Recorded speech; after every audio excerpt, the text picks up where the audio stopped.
વિદ્યાર્થી મિત્રો એવીપી એજ્યુકેશનની અંદર તમારું સ્વાગત છે। આજે આપણે ધોરણ 8માં ગણિત વિષયની સ્વાધ્યાય પોથીમાં પ્રકરણ 6 વર્ગ અને વર્ગમૂળ એના વિશે ભણવાનું છે। બરાબર, વિડીયોને ધ્યાનથી પૂરેપૂરો જોજો અને ચેનલને સબસ્ક્રાઈબ ના કરી હોય તો કરી લેજો, જેથી નવા વિડીયો તમને સરળતાથી મળી રહે। અહીં પ્રશ્ન 1 યોગ્ય વિકલ્પ પસંદ કરો। તો એમાં પહેલો પ્રશ્ન છે નીચેનામાંથી કઈ સંખ્યા બેકી સંખ્યાનો વર્ગ છે? तो विद्यार्थी मित्रों बेकी अने एकी आपणे संख्याओं विषे जाणीए छीए। तो 144 ए विद्यार्थी मित्रों ए 12 नो वर्ग है, 169 ए विद्यार्थी मित्रों 13 नो वर्ग है, अहीं 441 21 नो वर्ग है अने 625 ए 25 नो वर्ग है। तो हवे आपणे जाणीए छीए कि आ चार जे संख्याओं है एमांथी बेकी संख्या ए 12 है, माटे आपणो जवाब आवशे ए। बीजो विकल्प है जे संख्यानो एकमनो अंक 9 होय तेनो वर्ग करतो मळती संख्यानो एकमनो अंक शू होई सके? तो विद्यार्थी मित्रों अहींयो जे संख्यानो एकमनो अंक 9 होय बरोबर, एनो वर्ग करीए तो मळती संख्यानो एकमनो अंक आपणे शोधवानो छे। तो सौथी पहेला आपणे 9 नो वर्ग करीए तो 9 9 81 एटले के अहींयो एकमनो अंक 1 मळे छे बरोबर। एना पछी आपणे जो 19 नो वर्ग करीए तो 361 मळे छे। 19 नो वर्ग 361 मळे एटले त्यां पण एकमनो अंक 1 आवे 19 ना वर्ग में, माटे आपणो जवाब आवशे सी। एना पछी तीजू छे 5 नो वर्ग अने 6 नो वर्ग नी वच्चे केटली प्राकृतिक संख्याओ छे? तो अहीं आपणे गणवानी छे। तो प्रश्न ए छे कि 5 नो वर्ग तो 25 अने 6 नो वर्ग 36। आ बंनेनी वच्चे केटली प्राकृतिक संख्याओ छे ए आपणे लखवानुं छे। तो अहींया आपणे तमारे गणी अने लखवानुं छे। तो एनो जवाब आवे छे विद्यार्थी मित्रों बी 10। चौथो विकल्प एक चौरस टुकड़ाનું क्षेत्रफળ 144 ચોરસ એકમ છે, તો તેની એક બાજુની લંબાઈ કેટલી હોય? એટલે ચોરસ ટુકડો છે એટલે બધી બાજુના માપ સરખા હોય વિદ્યાર્થી મિત્રો। તો મતલબ કે એનું ક્ષેત્રફળ જો 144 ચોરસ એકમ હોય તો અહીંયા એનું વર્ગમૂળ શોધીએ એટલે કે 144 નું વર્ગમૂળ 12 થાય, એટલે કે બાજુની લંબાઈ 12 હોય એને ગણીએ તો ક્ષેત્રફળ એટલે કનું તો ચોરસનું बराबर एल नो वर्ग।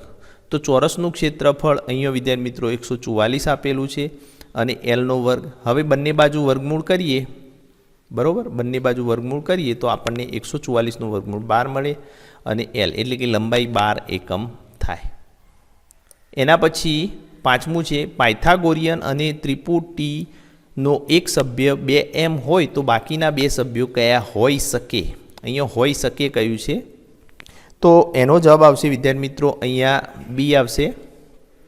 छठ्ठू जोईए क्रमिक एकी संख्याओं 1 3 5 7 9 11 13 અને 15 નો સરવાળો કેટલો થાય?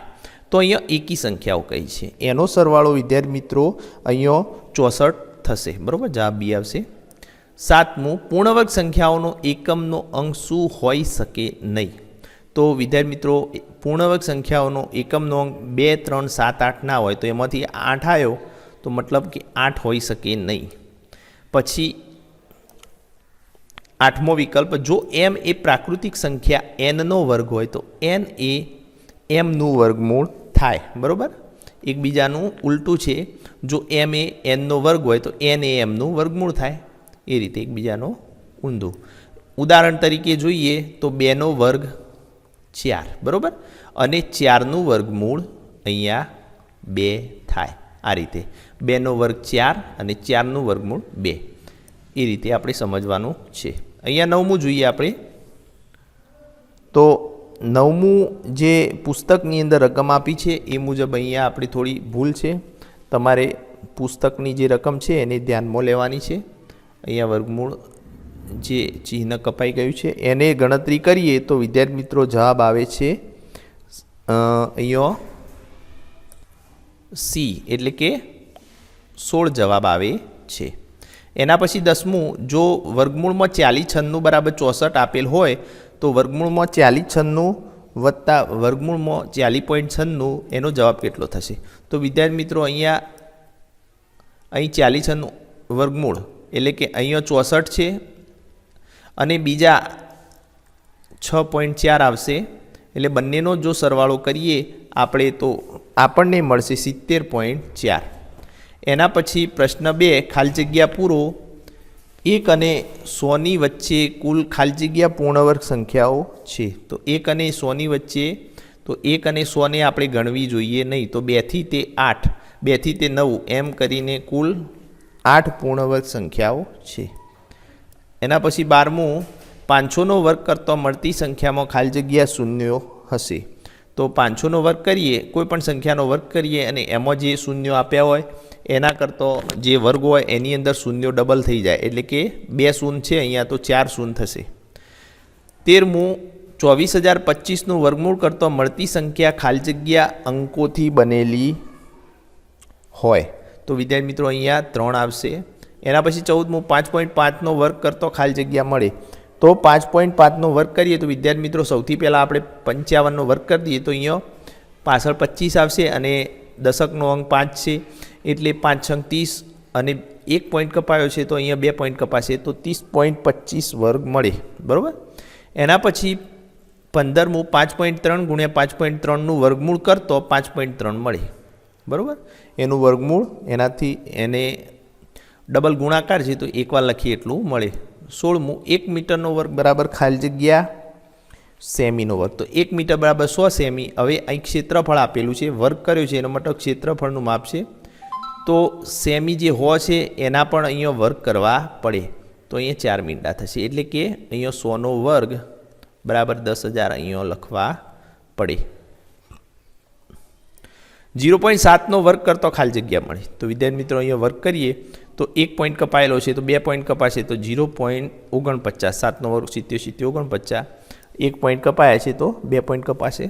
એના પછી પ્રથમ એકી પ્રાકૃતિક સંખ્યાઓનો સરવાળો ખાલી જગ્યા થાય. 18મું જોઈએ તો અહીંયા વિદ્યાર્થી મિત્રો એ 36 થાય છે. એના પછી 19મું 57નો વર્ગ કરતો મળતી સંખ્યાનો એકમનો અંક વિદ્યાર્થી મિત્રો 9 થશે. એના પછી 20મું 125ને નાનામાં નાની ખાલી જગ્યા વડે ગુણતો તે પૂર્ણવર્ગ સંખ્યા બને. તો 125ને વિદ્યાર્થી મિત્રો 5 વડે ગુણતો તે પૂર્ણવર્ગ બને છે. બરાબર.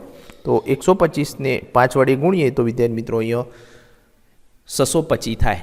તમે જાતે ગુણી શકો. 125 ગુણ્યા 5, 5 5 25નો પોચડો, વિદ્યા 2, 5 2 10 ને 2 12નો બગડો, વિદ્યા 1 પોચને 5 1 5 5 ને 1 6, 625 એ 25નો વર્ગ છે. બરાબર. માટે પૂર્ણવર્ગ સંખ્યા કહેવાય. હવે આપણે આગળ ત્રીજો પ્રશ્ન જોઈએ. સૂચના મુજબ ગણતરી કરો. દર્શાવો કે 500 એ પૂર્ણવર્ગ સંખ્યા નથી. તો સૌથી પહેલાં આપણે શું કરીશું તો 500ના અવિભાજ્ય અવયવ પાડીશું. તો 500ના અવિભાજ્ય અવયવ પાડીએ તો વિદ્યાર્થી મિત્રો અહીંયા 250 250 દુ, અહીંયા 125 દુ, અહીંયા 25 5 125, એના પછી 5 5 25, 5 1 5. તો અહીંયા આપણે 500ના અવયવ લખી દઈએ તો 2 ગુણ્યા 2 ગુણ્યા 5 ગુણ્યા 5 ગુણ્યા 5. હવે આપણે એના 2 2ના જોડ બનાવવાના છે. જો 2 2ના જોડકા બને દરેક અવયવના તો એ પૂર્ણવર્ગ સંખ્યા હોય. બરાબર. એટલે કે 2 2ના એટલે 2નો વર્ગ કહેવાય, ગુણ્યા 5નો વર્ગ કહેવાય અને અહીંયા 5 વધે છે.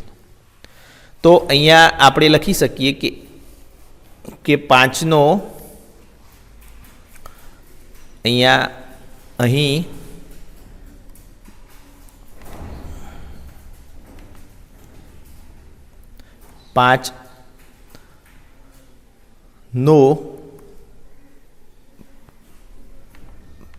પાંચને જોડીમાં લખી શકાતા નથી. માટે 500 એ પૂર્ણવર્ગ સંખ્યા નથી. આપણા શબ્દોમાં અહીં લખવાનું છે. બરાબર. એના પછીનો દાખલો છે. જેની બાજુઓના માપ 6 સેમી 10 સેમી 8 સેમી હોય તેવા કાટકોણ ત્રિકોણ રચી શકાય. તમારા જવાબનું કારણ આપો. તો વિદ્યાર્થી મિત્રો અહીંયા કાટકોણ ત્રિકોણ એટલે શું? તો સૌથી પહેલાં આપણે એક કાટકોણ ત્રિકોણ દોરીએ. તો કાટકોણ ત્રિકોણ એટલે કે એવો ત્રિકોણ કે જેની અંદર એક ખૂણાનું માપ એ 90 અંશ હોય. કેટલું? 90 અંશ. તો એવા ત્રિકોણને કાટકોણ ત્રિકોણ કહેવાય અને એની સામેની બાજુ જે હોય એને કર્ણ કહેવાય. બરાબર. હવે અહીંયા આ માપનો ત્રિકોણ રચી શકાય તો અહીંયા આપણે જોઈ શકીએ છીએ કે સૌથી મોટી બાજુ જે 10 સેમી છે એ વિદ્યાર્થી મિત્રો કર્ણનું માપ હોય. બરાબર. અને બાકીની બે બાજુઓ જે છે એ આ રીતે એના પાસેની બાજુઓ બને. તો હવે આવો ત્રિકોણ રચી શકાય એના માટે એક શરત છે કે કર્ણનો વર્ગ એટલે કે એસીનો વર્ગ બરાબર બાકીની બે બાજુઓના વર્ગોનો સરવાળો જેટલો થવો જોઈએ. તો કર્ણનો વર્ગ એટલે એસી બાજુ એ એબીના વર્ગ અને બીસીના વર્ગ જેટલી થવી જોઈએ. તો અહીંયા સૌથી પહેલાં આપણે આને ડાબા કહી દઈએ. એસીને ડાબા બરાબર એસીનો વર્ગ. બરાબર. તો એસીનો વર્ગ કરીએ તો 10નો વર્ગ બરાબર 100 થશે. હવે આપણે જબા લઈએ. જબા બરાબર એબીનો વર્ગ વત્તા બીસીનો વર્ગ. એબીનો વર્ગ વિદ્યાર્થી મિત્રો અહીંયા 8 છે અને બીસીનો વર્ગ 6નો વર્ગ થશે. 88 64 વત્તા 36. તો અહીંયા વિદ્યાર્થી મિત્રો 100 થશે. તો જબા પણ 100 થાય છે અને ડાબા પણ 100 થાય છે. તો અહીંયા લખી શકીએ કે જબા બરાબર ડાબા. તો માટે ત્રિકોણ રચી શકાય. તો અહીંયા આપણે લખી શકવાનું કે ત્રિકોણ રચી શકાય. તો કારણ શું આપીશું કે અહીં પાયથાગોરસના નિયમનું પાલન થાય છે. અહીં પાયથાગોરસના નિયમનું પાલન થાય છે. જેનો એક સભ્ય 5 હોય તેવી બે જુદી જુદી પાયથાગોરિયન ટીપુટી લખો. જેનો એક સભ્ય 5 હોય. બરાબર. તો આપણે જુદી જુદી બે પાયથાગોરિયન ટીપુટીઓ અહીંયા લખવાની છે. તો અહીં વિદ્યાર્થી મિત્રો એક બાજુ આપણે કર્ણમાં 5 લઈ લઈએ તો એ 25 થાય. બરાબર. તો અહીંયા એવી કઈ બે સંખ્યાઓ છે કે જેનો સરવાળો કરીએ તો 25 થવો જોઈએ. જેના વર્ગોનો સરવાળો તો 3નો વર્ગ 9 અને 4નો વર્ગ 16. 16 ને 9 25 થયા. બરાબર. તો અહીંયા એક ત્રિપુટી 3 4 અને 5 થાય. બરાબર. અને બીજી ત્રિપુટી કઈ થશે? તો વિદ્યાર્થી મિત્રો અહીં કર્ણની જગ્યાએ આપણે જો 5 નહીં પરંતુ કોઈ સામાન્ય બાજુની જગ્યાએ જો આપણે 5 લઈએ ત્યારે શું થાય? તો બરાબર 5નો વર્ગ વત્તા 12નો વર્ગ બરાબર અહીંયા 13નો વર્ગ. બરાબર. તો અહીંયા 169 બરાબર 25 વત્તા 144. તો આ ત્રિપુટી સંતોષાય છે. માટે બીજી ત્રિપુટી એ 5 12 અને 13 છે. એના પછીનો દાખલો છે 24મો. 216 ને એવી નાનામાં નાની કઈ સંખ્યા વડે ભાગતો તે પૂર્ણ વર્ગ બને. તો વિદ્યાર્થી મિત્રો અહીંયા નાનામાં નાની સંખ્યા વડે ભાગવાના છે. બરાબર. તો સૌથી પહેલાં આપણે 216ના અવયવ પાડી દઈશું. તો અવિભાજ્ય અવયવ લઈ લઈએ 216ના. તમારે ગણવાના છે. તો 216ને આપણે જો 2 વડે ભાગીએ તો કેટલા થાય? તો 216ને 2 વડે ભાગીશું વિદ્યાર્થી મિત્રો તો 108 થશે. 108 અને અહીંયા 108ને 2 વડે ભાગીશું તો 54 દુ 108. અહીંયા 27 દુ 54. 9 તારી 27. બરાબર. 3 તારી 9. 3 એકા 3. તો આ રીતે હવે આપણે 216ના અવયવ લખી દઈએ. આપણે 216ના અવયવ તો અહીંયા લખીએ 216 બરાબર 2 ગુણ્યા 2 ગુણ્યા 2 ગુણ્યા 3 ગુણ્યા 3 ગુણ્યા 3. હવે પૂર્ણ વર્ગ બને એના માટે વિદ્યાર્થી મિત્રો 2 2ની જોડ થવી જોઈએ અવયવોની. તો અહીંયા એક બગડો રહી જાય છે અને એક તગડો રહી જાય છે. તો અહીંયા એ પૂર્ણ વર્ગ બને તો કઈ નાનામાં નાની સંખ્યા વડે ભાગવી સંખ્યા વડે ભાગીએ તો એ પૂર્ણ વર્ગ બને. તો અહીં 216ને 3 દુ 6 ને 6 વડે ભાગતો તે પૂર્ણ વર્ગ સંખ્યા બને. આપેલ સંખ્યાઓનું ભાગાકારની રીતે વર્ગમૂળ શોધો. બરાબર, આપેલ સંખ્યાઓનું ભાગાકારની રીતે વર્ગમૂળ શોધો. 27.04.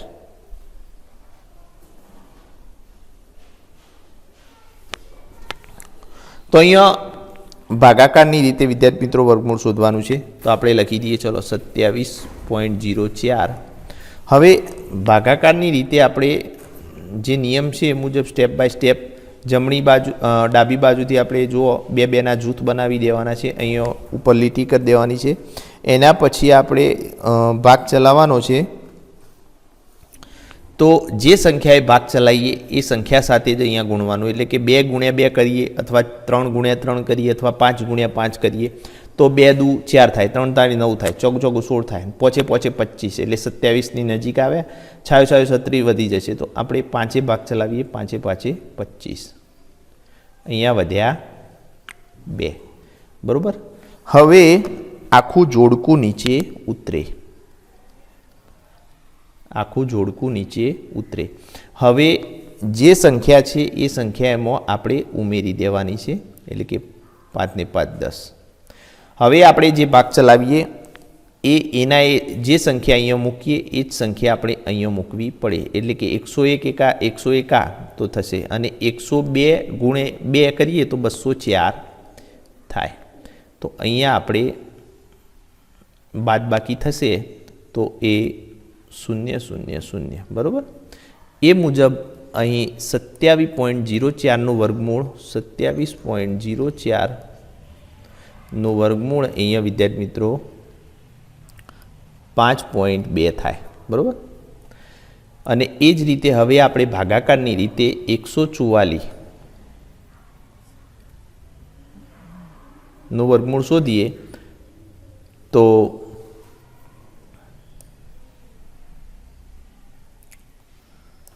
સૌથી પહેલાં આપણે ડાબી બાજુથી ભાગ પાડી દઈએ. તો અહીંયા 1 1 જ આવે છે. તો સૌથી પહેલાં 1 ભાગ ચલાવીશું તો 1 1 1. બરાબર. આ રીતે ભાગ ચલાવ્યો. 1માંથી 1 જશે 0. ઉપરથી આખું જે જૂથ છે નીચે આવશે 44. અહીંયા 1માં 1 આપણે ઉમેરી દઈશું. 1માં 1 આપણે ઉમેરી દઈશું તો 2 થશે. બરાબર. હવે આપણે અહીંયા જો ભાગ ચલાવીએ તો 21 એકા 21 થાય.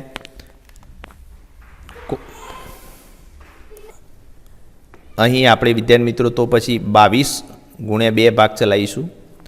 બરાબર. તો 22 દુ 44 થશે. તો અહીંયા આપણે 1.44નું વર્ગમૂળ એ આપણને 1.2 મળશે.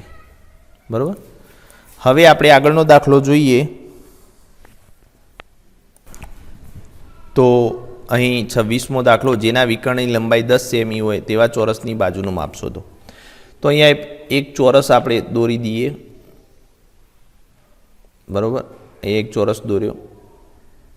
તો એ ચોરસને આપણે સૌથી પહેલાં નામ આપી દઈએ ABCD.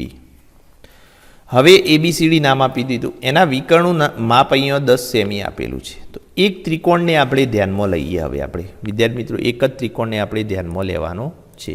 અહીંયા આખા ચોરસને ધ્યાનમાં નથી લેવાનો. ત્રિકોણ ABCને આપણે ધ્યાનમાં લઈએ તો કાટકોણ ત્રિકોણના નિયમ મુજબ વિદ્યાર્થી મિત્રો ACનો વર્ગ થાય બરાબર ABનો વર્ગ વત્તા BCનો વર્ગ. બરાબર.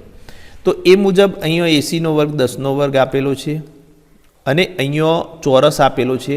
એટલે ચોરસની બધી બાજુના માપ કેવા હોય? સરખા હોય. તો ABનો વર્ગ એ આપણે અહીંયા ચોરસની બાજુઓનો માપ આપણે x ધારી લઈએ. બરાબર. તો દરેકનો માપ સરખો છે તો x વર્ગ, અહીંયા પણ x વર્ગ. બરાબર. તો 10નો વર્ગ 100 થશે અને અહીંયા 2x વર્ગ. બરાબર. હવે 100 ને 2 વડે ભાગીશું તો અહીંયા 50 વચ્ચે બરાબર x વર્ગ. હવે અહીંયા 50નું વર્ગમૂળ આપણે શોધીશું વિદ્યાર્થી મિત્રો. એટલે કે બંને બાજુ વર્ગમૂળ લેતો આપણે બંને બાજુ જો વર્ગમૂળ લઈએ, બંને બાજુ વર્ગમૂળ, બરાબર, બંને બાજુ વર્ગમૂળ લઈએ તો અહીંયા x બરાબર √50. અહીં વિદ્યાર્થી મિત્રો x બરાબર 50 એટલે વર્ગમૂળમાં 25 ગુણ્યા 2 થાય. હવે 25નું વર્ગમૂળ નીકળશે એટલે 5 થઈ જશે અને 2નું વર્ગમૂળ નીકળશે નહીં, તો 5 વર્ગમૂળમાં 2 એવો જવાબ આવશે. બરાબર, 5 વર્ગમૂળમાં 2 એવો જવાબ આવશે. આગળનો જે દાખલો છે આપણે ભાગ 2માં જોઈશું, તો ચેનલને સબસ્ક્રાઈબ કરજો જેથી નવા વિડીયો તમને મળી રહે. બરાબર.